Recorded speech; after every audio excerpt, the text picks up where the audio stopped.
Buenas tardes, mi nombre es Rick Mari Bárcenas.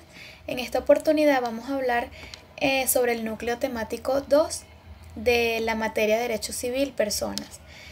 El núcleo temático se llama Nociones Generales de la Capacidad e Incapacidad de las Personas.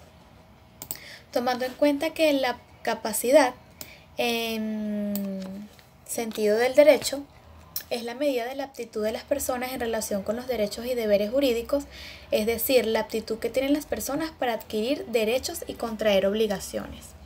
Su clasificación es la que distingue entre capacidad jurídica, la legal o de goce, por una parte, y por la otra la capacidad de ejercicio, de disfrute o de obrar. Entendiendo que la capacidad de goce legal o jurídica es aquella medida de la aptitud de una persona para que le sea exigido el cumplimiento de las obligaciones contraídas, mientras que la capacidad de obrar, ejercicio o de hecho, es la medida o el grado de la aptitud de las personas para ejercer por sí actos de la vida civil.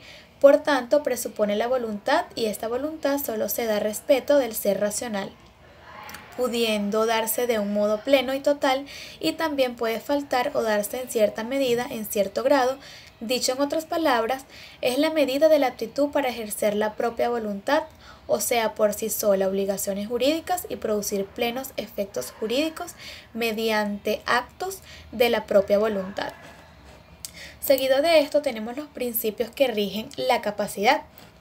En materia de capacidad pueden formularse varios principios, entre estos está, es importante que la persona en sentido jurídico sea una persona jurídica que carezca totalmente de capacidad jurídica, legal o de goce.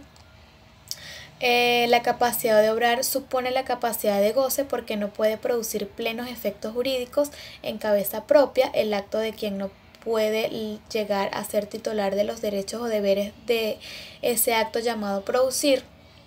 La capacidad de goce no presume la capacidad de obrar, pues bien puede ser titulada de derechos o deberes quienes no pueden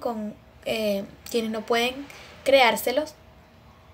Las normas que rigen la capacidad jurídica y la capacidad de obrar son profundamente distintas. Es especial destacarse que, si bien no pueden haber incapacidades generales de goce, existen incapacidades generales de obrar. Las normas que rigen la capacidad negocial son profundamente distintas de las que rigen la capacidad delictual. La capacidad es la regla, la incapacidad la excepción. De aquí se han deducido tres consecuencias. Tenemos no hay incapacidad sin texto legal, las normas que establecen incapacidades son de interpretación restrictiva y quien afirma la incapacidad propia o ajena tiene la carga probada.